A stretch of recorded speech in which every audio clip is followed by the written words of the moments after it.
Good afternoon and welcome to the Missouri History Museum. My name is Laya LaFleur Eachwin, and I have the honor of serving as the director of the African American History Initiative here at the Missouri Historical Society. Our work is rooted in the belief that history is not passive, it is active. It shapes how we understand justice, how we build community, and how we confront the unfinished work of our past. On behalf of our team, it is my privilege to welcome you, members of the Thomas Jefferson Society, and our special guest this afternoon. It promises to be thought-provoking, insightful, and we hope you find it a bit entertaining. You will find in front of you, I'm going to do a little bit of housekeeping, two different invitations and reminders. One is the lecture series with guest presenter Dr. Michael D. Haddam, and that is on Wednesday, September 16th, 2026, 2 o'clock to 3:30 p.m. in the Lee Auditorium. Haddam is an American historian specializing in early America, the American Revolution, and historical memory. He earned his PhD in history from Yale University and has taught at the New School and Knox College. His work has been featured in prominent publications, including the New York Times, Time Magazine, Smithsonian Magazine. And Haddam has contributed as historical consultant on a range of public history projects. So you will not want to miss that. In addition to that, you will find this lovely invitation to MHS Reads, Wednesday, September 16th, that evening, 5:30 to 7 p.m., Missouri History Museum Restaurant, second floor. Board chair here at MHS, Peter Castor, will lead a discussion with Michael D. Haddam, whose book, The Memory of 76, The Revolution in American History, explores the surprising history of how Americans have fought over the meaning and legacy of the Revolution for nearly 2.5 centuries. You will not want to miss. How many of you will be? We can count you in already. We look forward to that. So, the moment we've all been waiting for, the man of the hour, Dr. Benjamin Looker. He is a faculty member in the Department of the American Studies at St. Louis University. With a PhD from Yale University, Ben is an award-winning scholar and teacher with specializations in the areas including the American city, the history of social movements, and the relationship of arts to grassroots activism. His first book, focusing on the legendary Black artist group of St. Louis, explored the creative work of his boundary-breaking African-American arts collective, of this African-American boundary-breaking arts collective formed in the late 60s, along with the visionary and politically engaging music, theater, poetry, and visual art of its members that it produced. Another of Ben's books, titled A Nation of Neighborhoods, surveys how Americans have thought about urban neighborhoods across mid and late 20th century. That work earned National Best Book prizes from the Urban History Association, the American Studies Association, and the Organization of American Historians. Most recently, Ben is the co-editor of the anthology Left in the Midwest, St. Louis's progressive activism in the 1960s and 70s, which brings to life St. Louis's underexplored feminist, LGBTQ environmental, anti-war, and Black freedom movements of that volatile era. His lecture today draws from an ongoing project on Laclede Town. Ladies and gentlemen, please welcome Dr. Benjamin Looker. Thank you so much. It was lovely. Thank you. Thank you so much, Lai. I appreciate that. I'll have a few more words to say about Lai's accomplishments when we get to the conversation portion, so I'll defer that for now. But I'm so grateful to those who invited me and arranged this event, especially two incredibly hospitable and expert professionals at MHS, Anne Marie Thurman, the Donor Relations Manager, and of course, Laya LaFleur Eachwin, Director of the African American History Initiative. But more broadly, my thanks to everybody here. Your support of the Historical Society makes it possible to tell important stories, exciting stories, sometimes difficult stories, in a way that truly matters right now in 2026. So I admire your commitment. Right now, I'm going to speak for exactly 45 minutes. You can tell me if I missed the mark a little at the end. And then I'm going to be very honored to have Laya LaFleur-Etuin, a former Laclede resident, join me up here for a conversation and questions about this unique community. So with no further ado, I'll begin. Few years were rougher on urban America than 1968. By then, the nation's city dwellers had endured 2 decades of catastrophic middle-class population flight, financial disinvestment, hardening racial boundaries, neighborhood demolitions conducted under the moniker of urban renewal. These blows had helped spark an intensifying sequence of annual uprisings, culminating in April 1968 after the assassination of Dr. King. And coverage of the cascading American urban crisis, as it came to be dubbed, blared from daily news headlines, while pundits warned of the threat that smoldering cityscapes bore for the nation's political stability. Now, amid this turmoil, Newsweek magazine in 1968 claimed to find the glimmerings of a more hopeful urban future in the Mill Creek district of St. Louis, which had been the location only a decade earlier of a major project that had exiled thousands of inhabitants. The focal point was a recently built housing development known as Laclede Town, and the magazine sketched out the deliberate racial integration that was the neighborhood's hallmark. And it told readers the fact that so improbable a concoction works is more than just a boost to the spirit of St. Louis. It's refreshing proof that today's urban ecology need not always polarize into high-rise uniracial enclaves and tenement ghettos.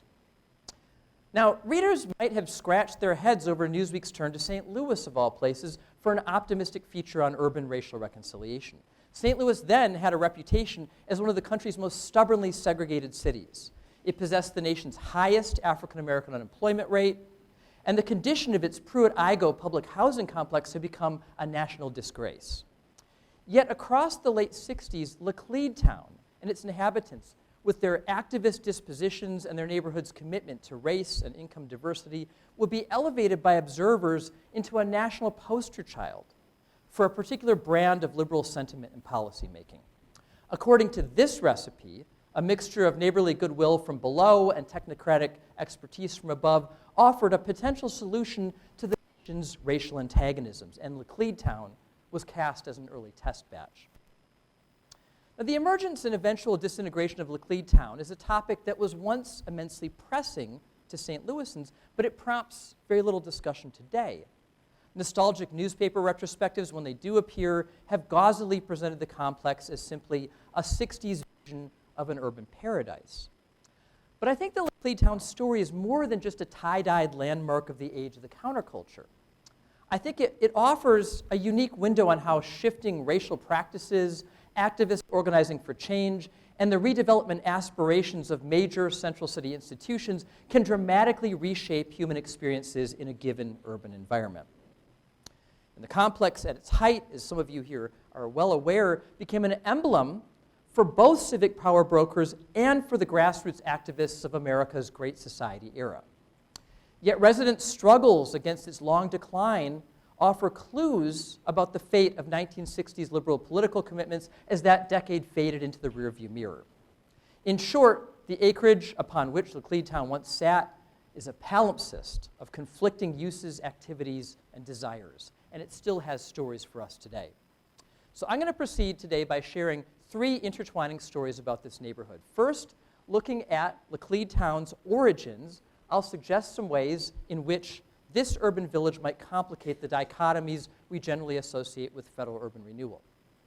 Second, examining the uses made of Laclede Town's image, I'll explain the contradictory interpretations that different groups attach to this special neighborhood. And my third story will explore Laclede Town's eventual decline and what that indicates about the fate of affordable housing in a post-liberal urban age. So let me begin with the project's origins. It's a segment I've subtitled Fabricating an Urban Village in the Age of Urban Renewal, and this story is about the construction of a built environment at total odds with what we usually imagine when we think about 1950s land clearance programs. Laclede Town is a major anomaly here, and it's one filled with contradictions. And here's why. On the one hand, the complex was a direct product of 1950s federal urban renewal policies. Under those programs, local and federal tax dollars helped raise enormous numbers of older, densely packed city neighborhoods across the country. Designated as slums by local leaders, such communities were disproportionately inhabited by inhabitants of color. On the other hand, Laclede Town's designers, its management, its eventual residents proudly described their community as a retort, as a counterweight to the bulldozer-driven, automobile-oriented development approaches that were then ascendant in urban America. Laclede Town, reported the Globe Democrat in this piece on the screen, would reestablish a pleasant old way of life. And as the project managers boasted, this was a case of urban re-olding rather than urban renewal. Now, the fact remains, though, the complex would never have come into existence had it not been for the uprooting of thousands of St. Louis's most politically marginalized inhabitants. Laclede Town's antecedent came with the demolition of Mill Creek Valley. This was among the nation's biggest ventures of its type, and this massive federally subsidized clearance project was completed by the city in 1959. And this effort wiped away the geographical heart of St. Louis's African American community. Now, growing numbers of St. Louisans know about this history, this neighborhood's vibrant life and its eventual demise, and that's thanks in large measure to Vivian Gibson's wonderful memoir, The Lost Children of Mill Creek. Some of you may know that work, and more lately due to the museum's current exhibit, Mill Creek Black Metropolis, by curator Gwen Moore and her great team. But still, let me give you a few reminders of this project's breathtaking scale. More than 450 acres of housing and commercial buildings destroyed. Nearly 20,000 residents, 95% African American, displaced. 800 businesses, scores of community institutions evicted. And meanwhile, business and academic institutions perched on Mill Creek's edge cheered the erasure of what in their minds was a sea of unmitigated blight. Let me take my own employer as an example. Right to the west at St. Louis University, the president then, Father Paul Reinert, S.J., hinted that the clearance plan might reflect divine will. It appears almost providential, he said, that the expansion and development of the university is now coinciding with the civic plans of the city. The decisions of the university to continue progress has found a counterpart in the enthusiastic decision for progress recently rendered by the citizens of St. Louis. And soon enough, as many of us know, the university obtained 22 acres for a major campus expansion, paying a third of what taxpayers had spent to acquire and clear that land. Inhabitants, meanwhile, had little power to object.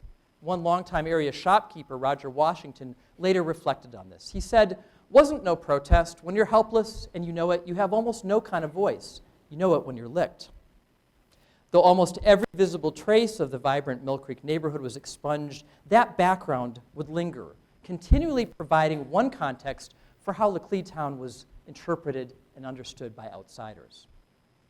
Now, in the wake of the demolition, much of the cleared land sat vacant for years, and so vast, so conspicuous was this empty terrain that St. Louisans took to calling it Hiroshima Flats, a joking comparison, one of questionable taste, devastated center of the atom-bombed Japanese city. And soon enough, city politicians from the mayor, Raymond Tucker, on down, faced mounting public pressure to get redevelopment moving.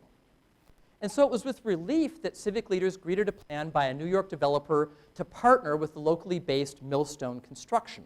These were also the builders of the Pruitt-Igoe complex on the first residential components, the beginnings of Laclede Town. Here's a map of how that neighborhood evolved. First to rise from the barren expanse was a complex called Laclede Park, a collection of market-rate garden apartments completed in 1962.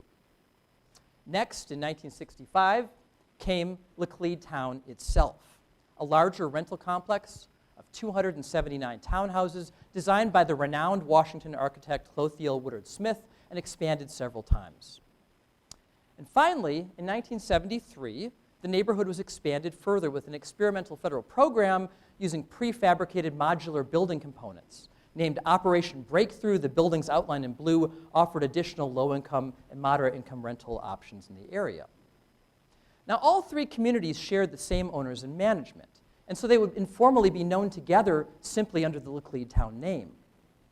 Laclede Town proper, though, the one I outlined in yellow, had a unique status. It relied on a new federal program called Section 221D3, a piece of the Housing Act of 1961, And backed by the Kennedy administration, the program offered highly subsidized FHA loans to developers, but in exchange, the developers had to agree to ceilings on rents, to a cap on owner profits, and a restriction to low and moderate income tenants for the entire 40-year life of the loan.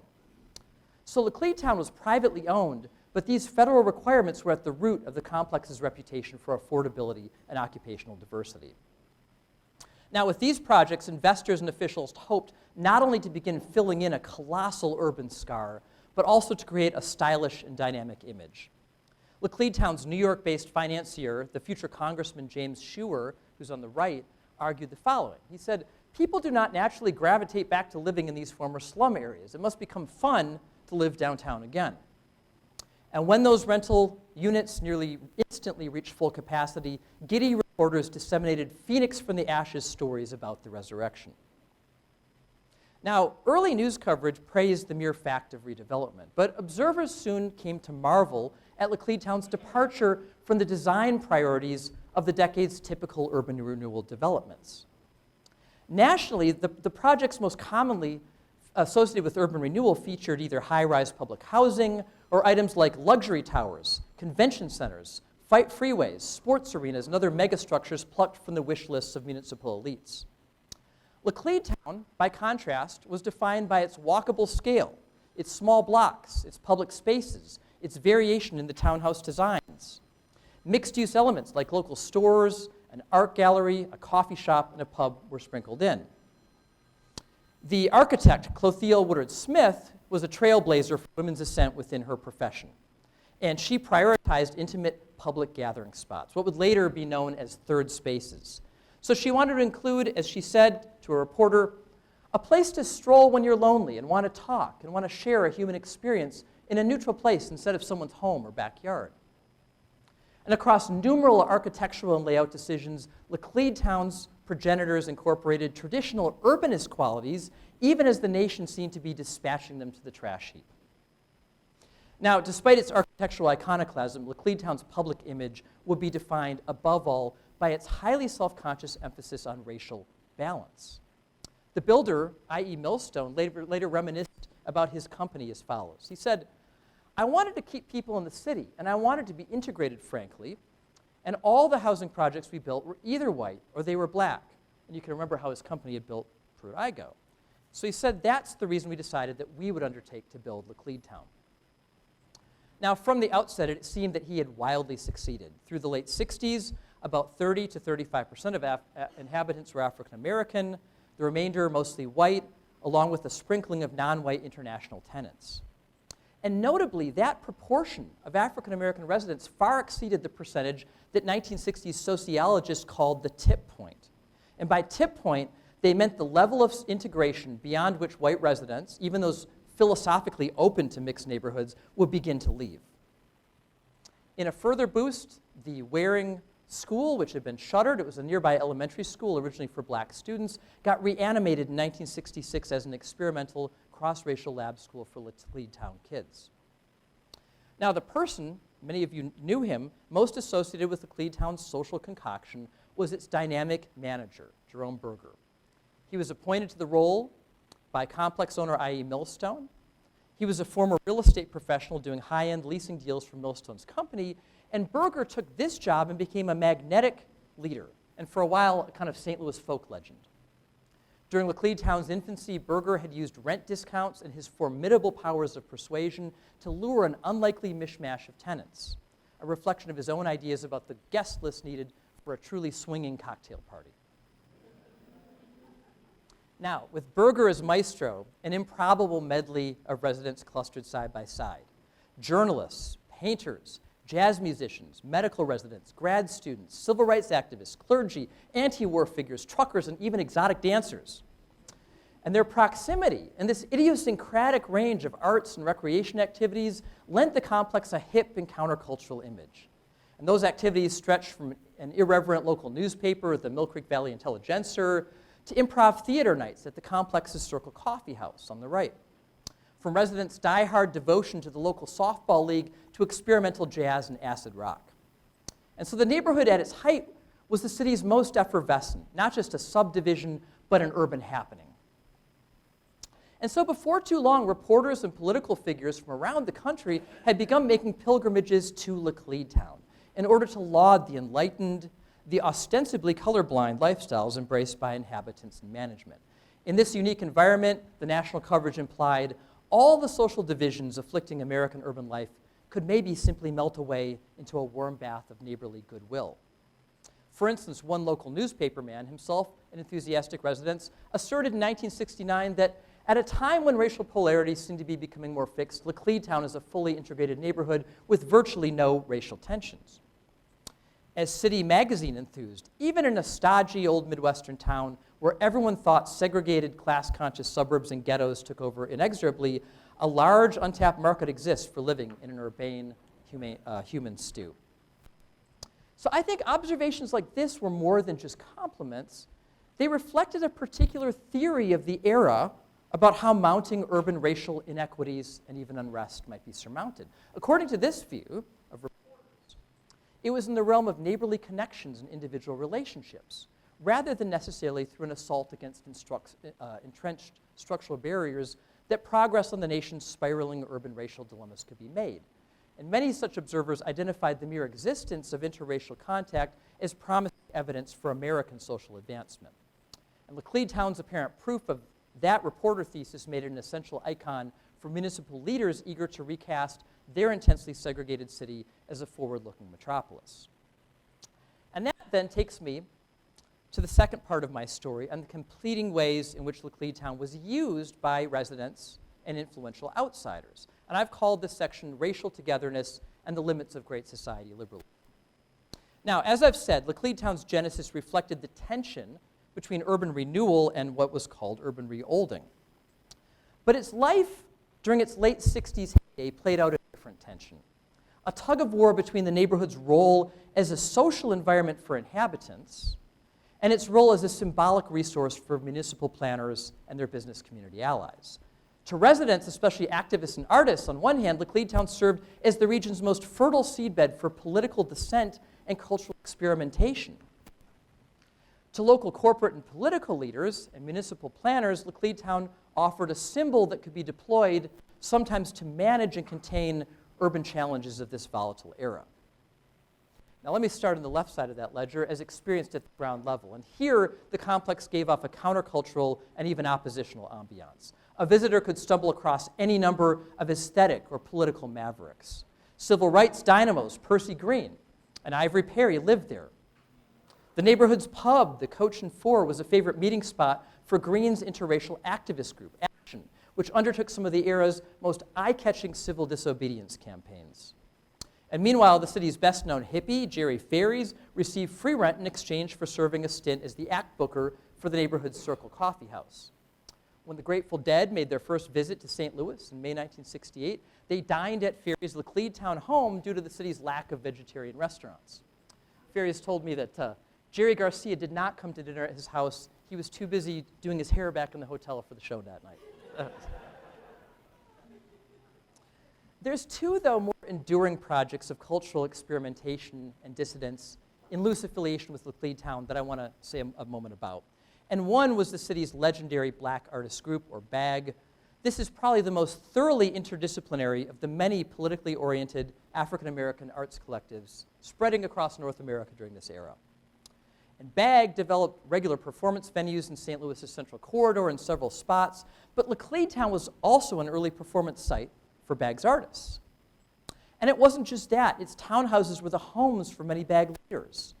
For saxophonists Oliver Lake and Julius Hemphill, for the fantastic artist Shirley Bradley LaFleur, who was a poet and later our city's poet laureate for a stretch, for Floyd LaFleur, a significant trumpeter and composer.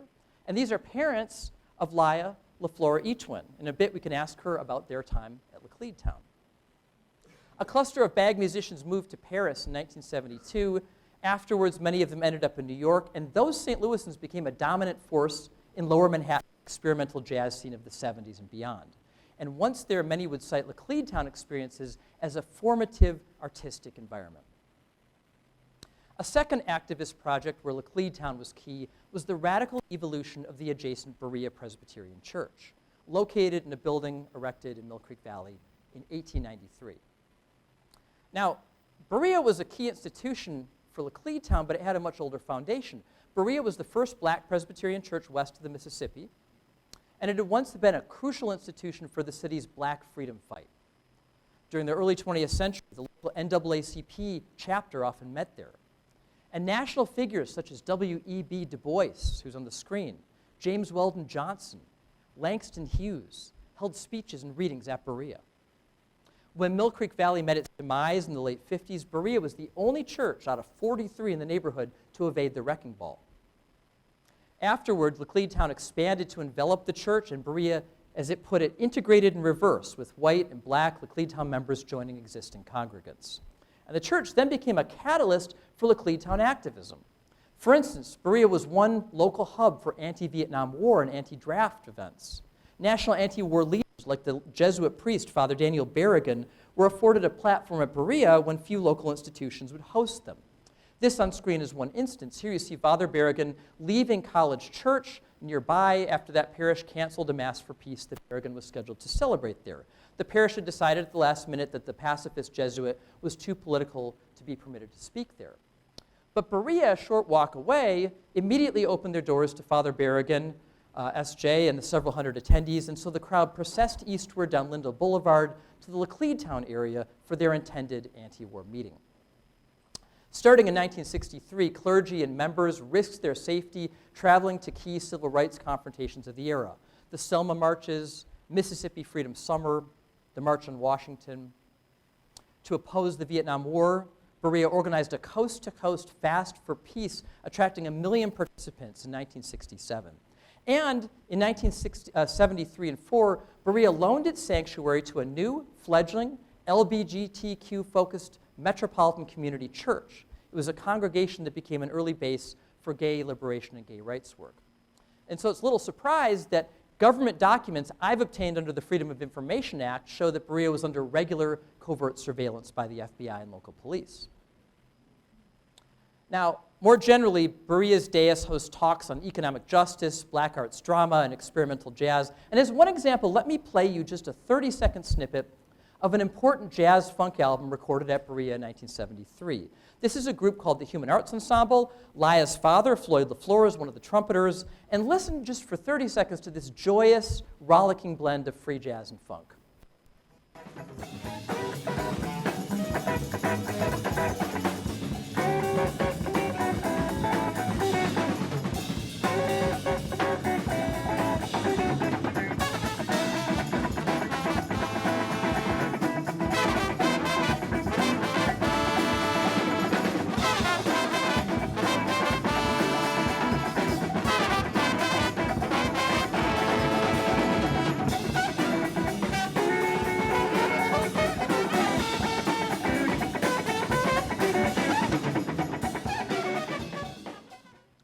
This is one side of the neighborhood's life, adversarial politics, adventuresome arts, alongside sometimes a puckish flouting of bourgeois conventions.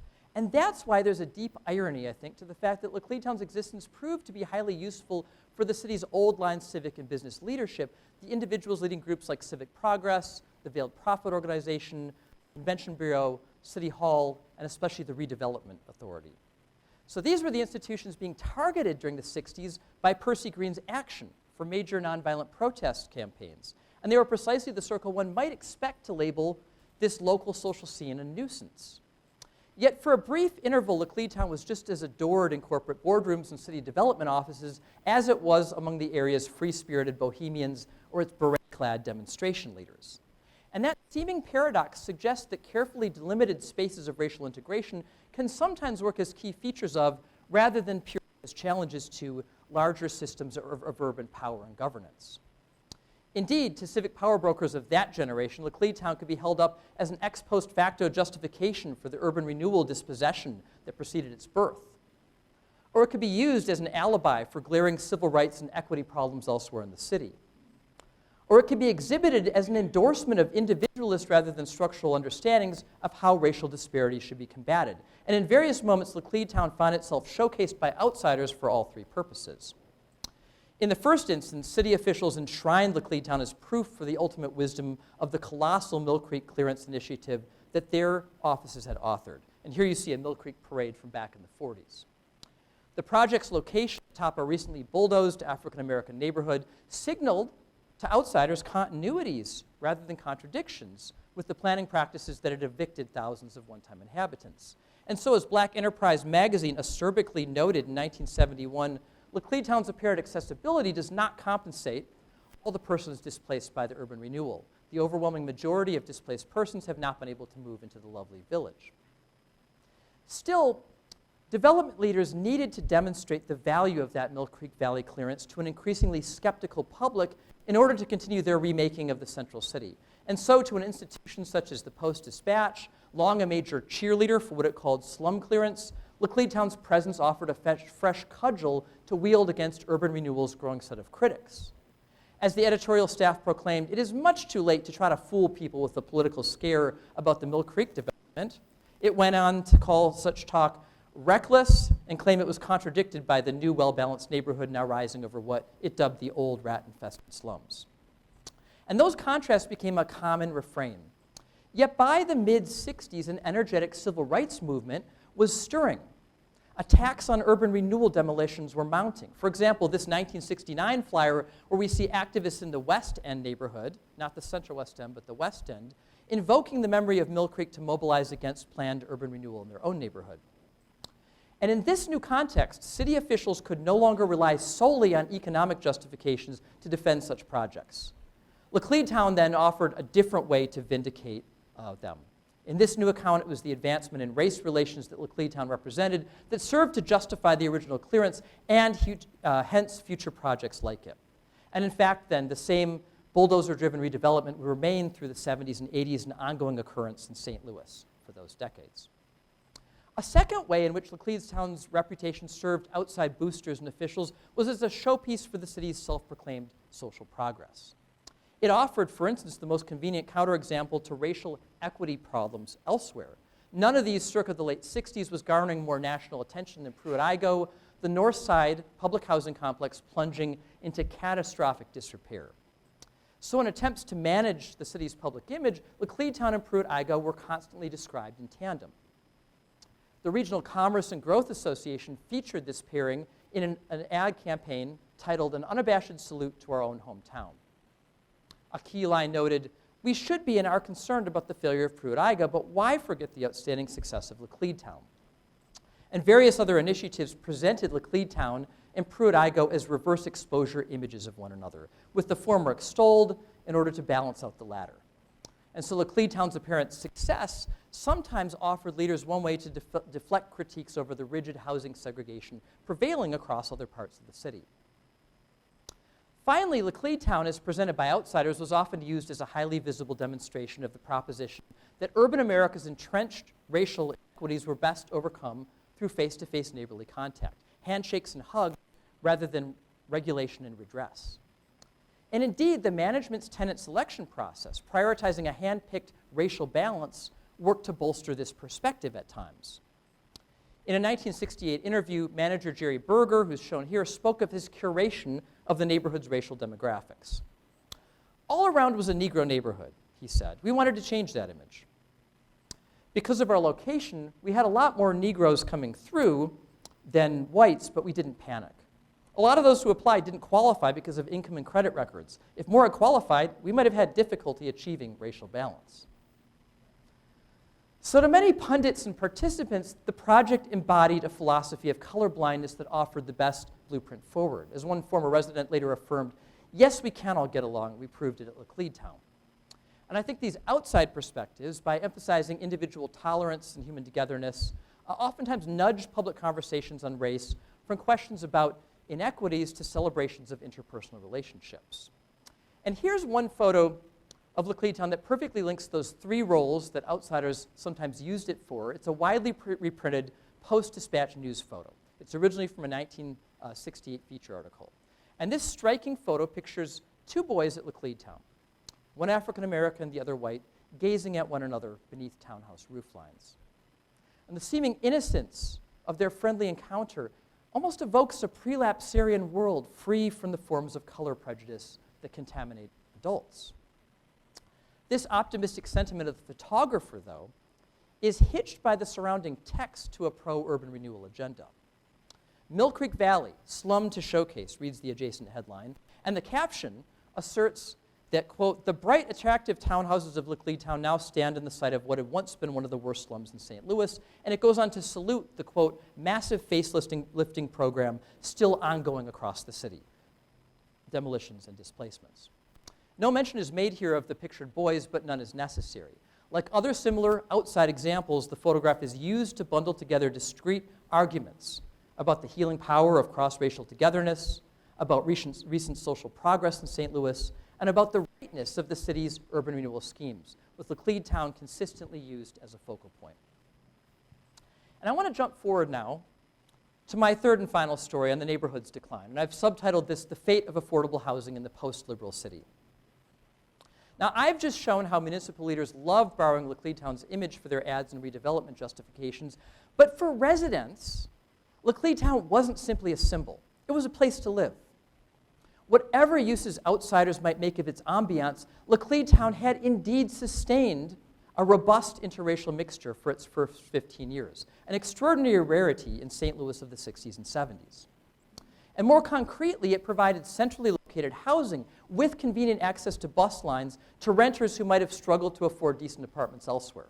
And so the complex's later decline was just as much a blow to ordinary residents as it was to the civic image makers at City Hall or the Convention Bureau. And with its gradual deterioration, Lacledetown once again became a bellwether. In its heyday, the complex had epitomized the dynamism of the Great Society era in urban America.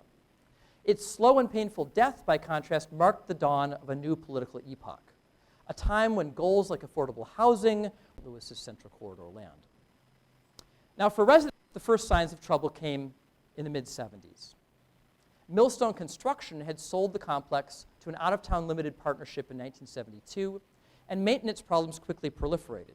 Starting in 1978, various management companies were pushed out by the federal government's Department of Housing and Urban Development, or HUD, as I'll call it, guarantor of the mortgage, for dereliction of basic duties like trash removal, weed trimming, painting, repairing burst pipes.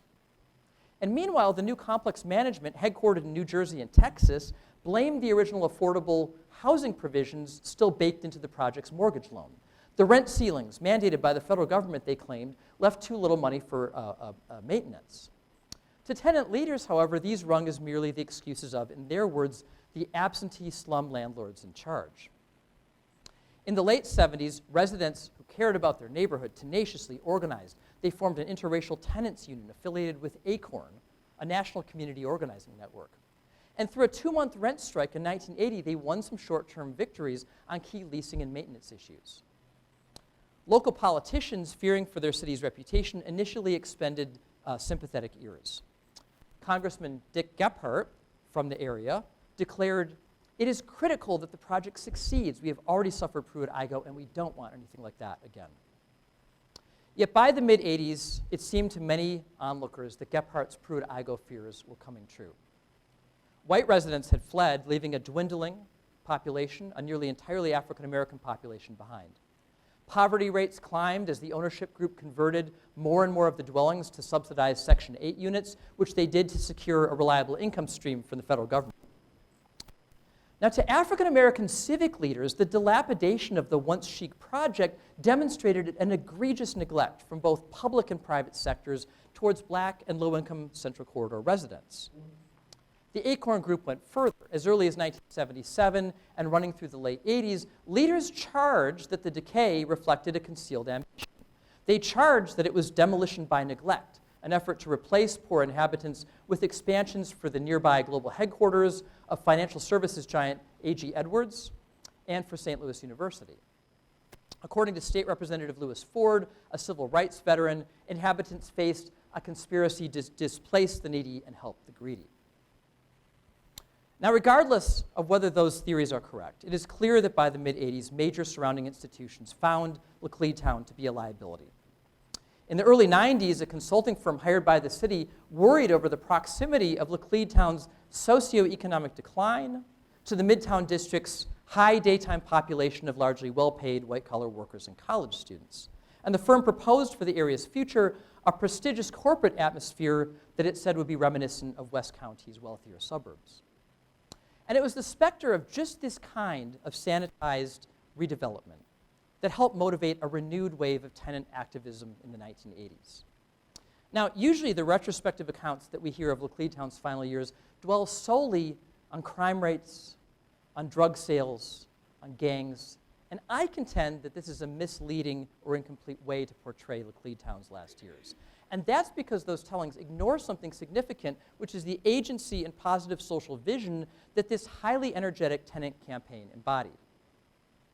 In fact, beginning in the year 1987, in autumn, a revived tenants association engaged in a whirlwind of organizing: candlelight vigils, legislative testimony, news media outreach, petitions, demands, community meetings.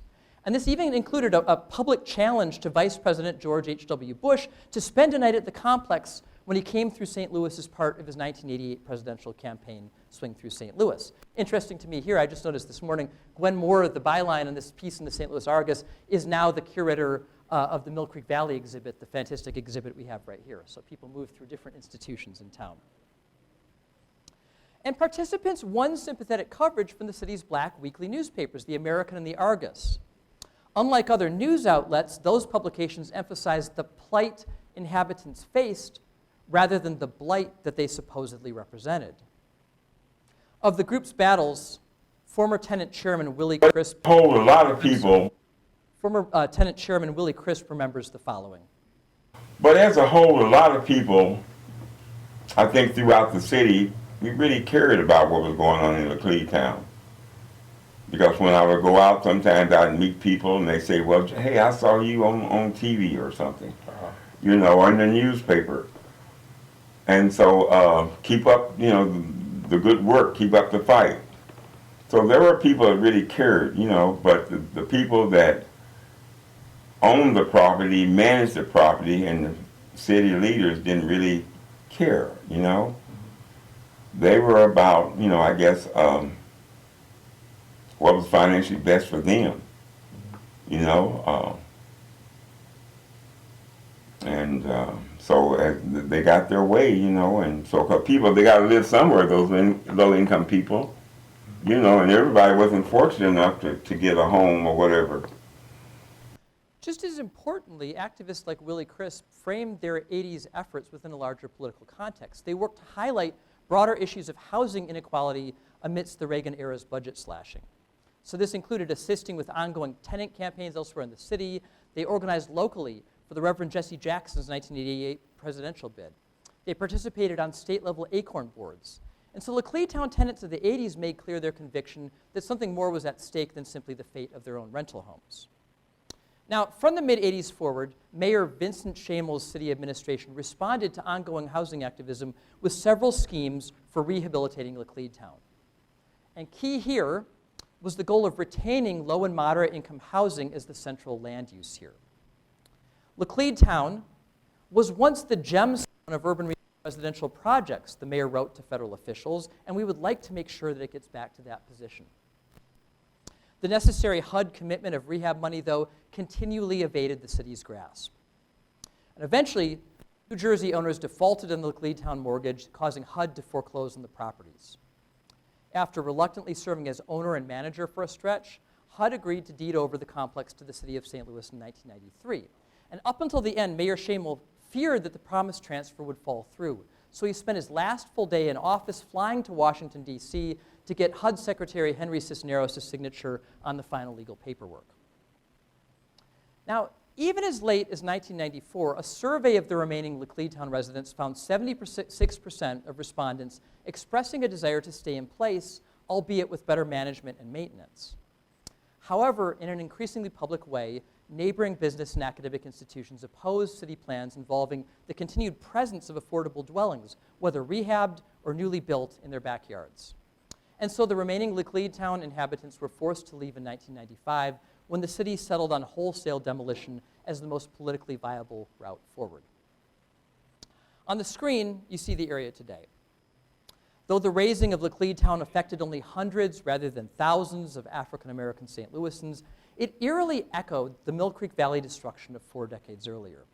Once a vaunted showpiece for racial progress, the site now was divided among expanding area universities, as well as corporations such as A.G. Edwards and the Sigma Aldrich Chemicals firm.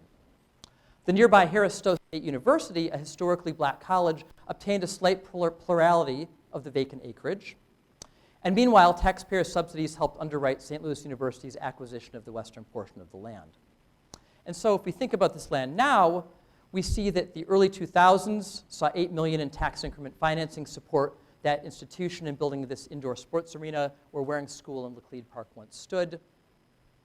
Under financial strain, Berea Church sold its building to the university in 2004. The building still stands. I urge you to visit it. It was renamed as the Il Monastero Banquet Center and converted into a meeting space, as you see here. And today, fenced-in fields of manicured grass and reflecting pools, along with a parking structure, cover the rest of that university's expansion into the Laclede town footprint.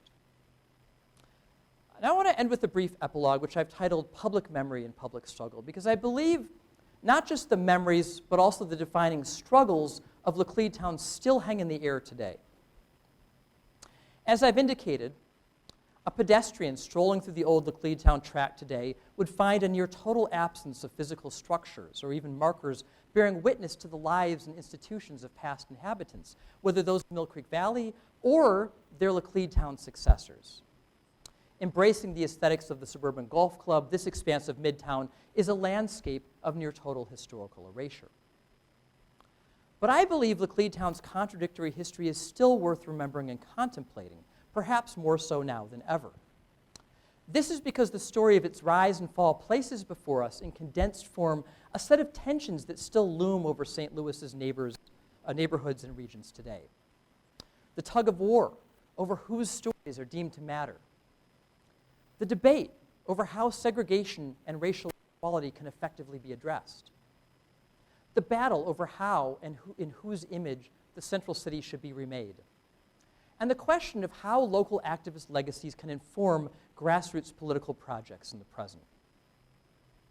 Now, Laclede town embodied the St. Louis community's most extensive effort to create something socially redeeming out of the evisceration wrought in Mill Creek Valley.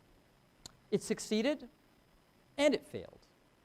Both outcomes should remind us of how histories of power, inequality, and grassroots institution building continue to mold the nation's urban terrain, even when visible traces of the past have all but disappeared. Thank you for your attention.